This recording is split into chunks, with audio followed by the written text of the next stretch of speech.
Les forêts du Verdon couvrent 158 000 hectares, soit 70% du territoire. Des forêts les plus méditerranéennes, aux altitudes les plus basses, avec le chêne vert et le pin d'Alep, aux forêts plus montagnardes, où s'immiscent le hêtre et le sapin, toutes sont marquées, teintées de l'influence climatique méditerranéenne. Le territoire abrite ainsi des hêtraies et des hêtraies sapinières très originales de par leur situation méridionale. Dans le contexte de changement climatique, des évolutions sont en cours. En témoignent les dépérissements importants de pins sylvestres, là où les conditions leur étaient déjà les moins favorables. Les forêts dites anciennes, exploitées diversement pour la plupart de longue date, mais dont l'état boisé est resté continu depuis le milieu du XIXe siècle, période à laquelle la surface forestière était la plus réduite en France, de même que des forêts âgées, c'est-à-dire qui ont conservé un nombre plus important d'arbres sénescents, car maintenus au-delà de leur âge d'exploitabilité, ont probablement une expérience, une mémoire, un vécu d'événements passés qui peuvent leur permettre de mieux résister à des changements importants par rapport à des forêts plus jeunes ou au traitement sylvicole simplifié. Quand on parle de gestion forestière, on va parler de traitement et du coup on a deux choix possibles. Soit on fait un traitement régulier, tous les arbres ont le même âge, ou soit on fait un traitement irrégulier et on essaye de conserver des arbres de petite taille, des jeunes, des semis et des arbres qui sont adultes et aussi des arbres qui sont plus qu'adultes. Donc là, si je résume, donc coupe qui est prévue l'année prochaine ou 2022 2022. Donc l'objectif, c'est d'arriver à identifier des vieux arbres qui seront laissés sur pied, qui ne seront pas abattus, dans Exactement. le but de garder un peu une continuité, ce qu'on appelle une trame de vieux bois. Exactement. Parce que c'est des arbres qui sont vraiment importants pour la biodiversité. L'avantage à faire de la futaie irrégulière, c'est qu'on ne met pas tous nos œufs dans le même panier. C'est-à-dire que si on fait de la futaie régulière, on va arriver à un âge où c'est que nos arbres sont matures et que de toute façon ils sont en train de dépérir, donc il faudra les couper. Ouais. Alors d'un point de vue paysager, ça peut être impactant. Ouais. On est ici dans les gorges du Verdon, c'est une région touristique qui est très fréquentée. Et c'est pas très joli quand on arrive dans un endroit où il y a tous les arbres qui ont été coupés. Donc ça, c'est un point de vue qui est purement paysager, mais d'un point de vue biologique, respect des rythmes biologiques de la forêt, des arbres, mais aussi du milieu forêt en lui-même. C'est important aussi pour nous de conserver des vieux arbres, d'où l'outil Contrat Natura 2000. Alors les vieux arbres qu'on a mis au contrat, c'est essentiellement des hêtres qui avaient été conservés, c'est des hêtres qui ont à peu près 150 ans qu'on a autour de nous. C'est quoi l'âge à peu près d'exploitation d'un hêtre si on voulait l'exploiter ? 140. 140 ? 140 ans. Ouais. D'accord, donc ils ont déjà un petit peu commencé à dépasser l'âge d'exploitabilité. D'ailleurs, c'est pour ça qu'ils dépérissent, certains, et qui du coup présentent des signes intéressants pour la biodiversité. 25% de la biodiversité forestière est par ailleurs associée aux vieux bois et aux bois morts.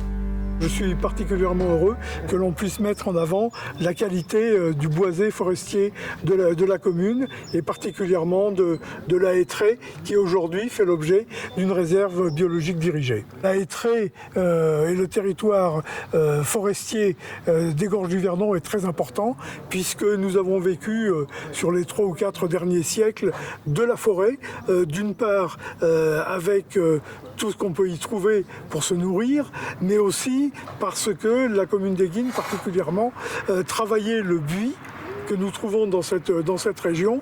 Nous étions la capitale de la boule cloutée et nous fabriquions avec la racine de buis les boules pour toute la France. Alors moi je travaille principalement sur le patrimoine culturel, donc le bâti en élévation, les maisons anciennes, les vieilles églises également, les moulins, les pressoirs à vin. Tout le bâti qui conserve des pièces de bois, donc des poutres, de manière à dater ces maisons, ces constructions, pour savoir quelle est leur ancienneté, et aussi pour restituer l'allure des anciennes forêts, puisque les arbres de ces anciennes forêts sont maintenant dans ces maisons. Et ça me permet de travailler sur les relations entre l'homme et son environnement, et notamment son environnement forestier, savoir s'il y avait de la sylviculture autrefois, et également pour déterminer dans quelle mesure les forêts d'aujourd'hui ont été façonnées par les hommes autrefois. Donc mon activité de dendrochronologue permet de dater les arbres, les poutres anciennes au moyen de référentiels.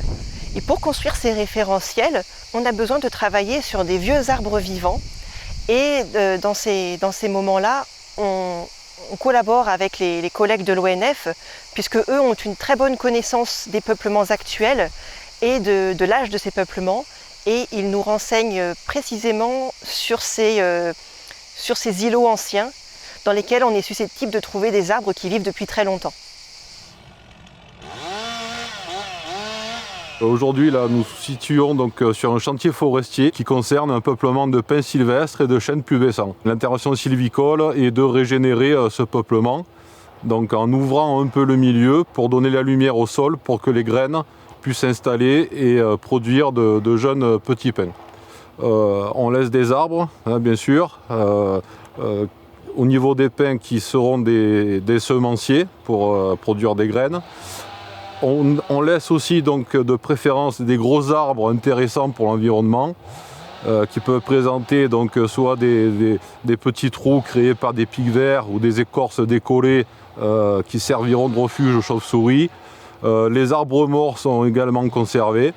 Donc ça a un peu évolué avec le temps, hein, parce qu'avant, les arbres morts, systématiquement, on les coupait. On appelait ça, on nettoie les arbres morts. Alors que maintenant, on les laisse, c'est une priorité environnementale. Les rémanents sont laissés sur place. Donc ça peut choquer certaines personnes de laisser ces rémanents, puisqu'après ils sèchent.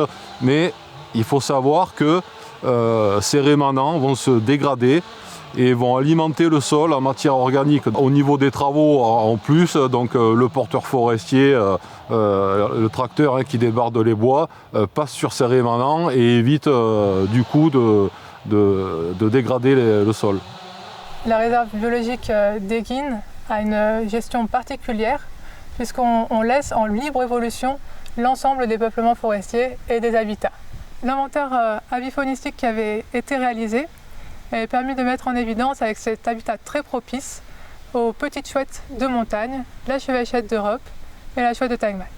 Les deux chouettes de montagne sont des espèces plutôt, on va dire, ombrelles. Alors il y en a qui disent parapluie, mais moi je dis ombrelles. C'est-à-dire que quand elles sont là, souvent c'est que les forêts sont plutôt très favorables à bien plus de biodiversité que simplement les deux espèces en question. Là, il y a une cavité, mais... Ouais, là, elle est magnifique, celle-là. Le pic est venu grignoter, petit à petit, il a fait une loge et à force, il vient se reproduire à l'intérieur. Donc là, les diamètres sont moins importants que tout à l'heure, donc on pourrait penser que c'est un arbre qui est peut-être moins intéressant pour la biodiversité. Mais en fait, quand je vois là, les grosses cavités au pied de l'arbre... Là, c'est de l'humus, c'est vraiment la sciure de bois que les insectes ont mangé qui est tombée là. Et ça, c'est des micro-habitats, ce qu'on appelle des micro-habitats pour certaines espèces d'insectes. Les insectes saproxyliques, c'est-à-dire des insectes qui se nourrissent du bois mort en décomposition. Et notamment le pic prune, alors je ne sais pas s'il est présent, mais en tout cas dans les gorges du Verdon, l'espèce est présente. Et voilà, typiquement, on a l'habitat typique avec des grosses cavités remplies de terreau. L'enjeu, c'est d'arriver à maintenir des arbres un peu qui présentent ce type d'habitat, suffisamment disséminés dans les peuplements forestiers pour que l'espèce puisse perdurer, quoi. Alors là, tu es sur une logique d'arbres disséminés qui vont être conservés dans le peuplement, ou vous êtes plus sur une logique d'îlots de sénescence? On a les deux. Vous avez les deux? On a les deux. On a 3 îlots de sénescence qui seront conservés dans leur entièreté. Donc ça veut dire quoi? Ça veut dire qu'au sein de l'îlot, tu n'as pas d'exploitation, de prélèvement de bois. Voilà, on sort la parcelle de la coupe. Et ici, on est dans une partie où c'est qu'on est en arbre disséminé, c'est-à-dire qu'on a, sur cette parcelle, on doit avoir une 50aine d'arbres qui ont été sélectionnés. Et une coupe, lorsque cette parcelle passera à l'état d'assiette, on fera une coupe normale en tenant compte de protéger ces arbres. En fait, c'est un ancien taillis sous-futé. C'est-à-dire qu'on a ces arbres-là, ces gros arbres, ces gros hêtres, qui sont des réserves des réserves de futaie, de francs-pieds, des arbres qui ont poussé, qui sont issus de graines comme celui-là. D'accord, les faines qu'on voyait tout à l'heure, là, on n'en a plus, mais... Voilà, okay. voilà, elles sont tombées au sol, elles ont germé et ça a fait un petit arbre qu'on appelle de francs-pieds. D'accord. Donc ça, c'est l'avenir de la forêt. Et lui, si jamais on le met en lumière, il va profiter. Ouais. Ce qui est magique dans la hêtraie, c'est vraiment ce qu'on a sous nos pieds là. Hein. Le capital de la forêt, quasiment, c'est le sol. C'est toute la matière organique qui est là et qui nourrit la forêt, quoi. Et qui attend plus qu'être rendu disponible pour les arbres. Donc en fait, c'est l'intérêt aussi d'avoir du bois mort, peut-être au sol et même sur pied, c'est que le bois mort finit par se décomposer. Exactement. Ça restitue de la matière organique au sol. Le tapis de feuilles aussi. Le parc naturel régional du Verdon abrite des traits de belle venue, des traits qui se développent dans une gamme altitudinale bien précise. Et on a constaté ces dernières années, dans certains types de boisements, un effet négatif causé par certaines années particulièrement sèches.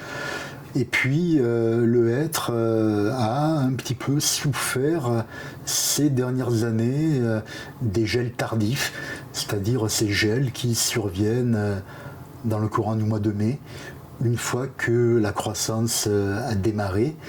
Et il est à craindre qu'avec le réchauffement que nous connaissons, ce genre d'événement météorologique sera de plus en plus fréquent et risque de constituer une menace pour cette espèce. Si le hêtre venait à disparaître, l'espace vide serait rapidement occupé par d'autres espèces.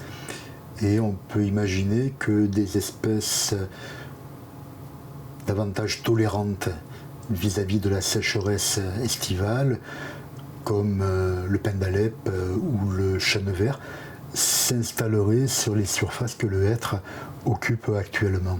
Le Verdon offre des parois calcaires d'une surface très très vaste, sur lesquelles des arbres sont capables de pousser, et notamment une espèce de genévrier, appelé le genévrier rouge, appelé aussi le genévrier de Phénicie, qui trouve des conditions de croissance difficiles mais suffisantes pour son développement, pour sa reproduction sur ses parois, au point que les arbres les plus âgés de France, c'est là qu'on les rencontre, où le genévrier de Phénicie peut atteindre plusieurs centaines d'années, voire aisément le millier d'années. Les deux principaux facteurs qui vont influencer le devenir de la forêt sont liés à l'augmentation des températures. Donc d'une part, il y a les périodes de sécheresse et d'autre part, il y a les vagues de chaleur. Et ce sont deux facteurs qui sont très très impactants pour la forêt et qui affaiblissent les arbres et qui permettent aussi l'attaque d'insectes ravageurs qui donc peuvent attaquer plus facilement les arbres. Et les températures élevées favorisent les ravageurs. Donc c'est cet ensemble de facteurs qui font que les arbres vont être plus fragiles et éventuellement vont dépérir.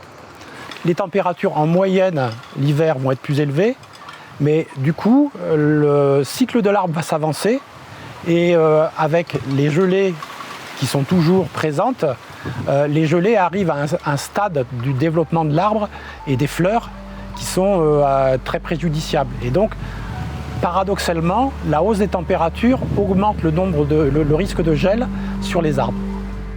Ainsi, dans le double contexte d'érosion de la biodiversité et de changement climatique, s'il est difficile de savoir quel visage auront les forêts du Verdon dans 50 ans, conserver des forêts plus matures et par là même préserver et développer une trame de vieux bois, produire et exploiter du bois en évitant les interventions trop drastiques et en s'appuyant sur le fonctionnement naturel des écosystèmes forestiers, ouvre autant de pistes d'action pour espérer diminuer la vulnérabilité des forêts à des événements qui pourraient être brutaux et dont on ignore encore quelle sera leur ampleur réelle.